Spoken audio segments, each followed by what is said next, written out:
ছাত্র এবং ছাত্রী ভাই ও বোনেরা, উপস্থিত আছে আমার দূর দূরান্ত থেকে রাজপুর থেকে শুরু করে নামাজের পর পর্যন্ত কিছু মুরব্বীগণ উপস্থিত, ঢাকা থেকে অনেক নেতৃবৃন্দ, সাংবাদিক ভাইয়েরা, সবার প্রতি আমার আন্তরিক শুভেচ্ছা ও সংগ্রামী সালাম।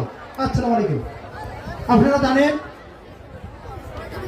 এক ভাই এতে দিয়েছিল আমাদের 40 বছর আগে থেকে নয়ারহাট নদীতে বিলীন হয়ে গেছে।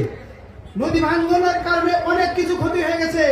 শিক্ষা ব্যবস্থা নেই, চিকিৎসা নেই, বাসস্থান নেই।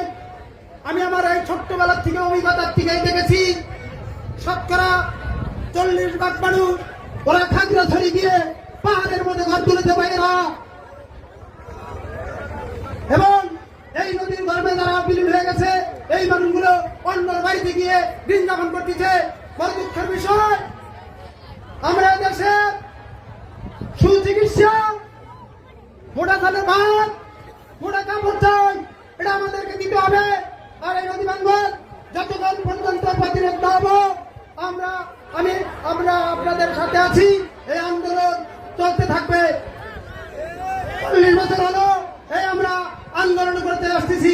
কিছু কিছু আক্রমণ তাদের কোনো এই অঞ্চলে কাজ হয় না।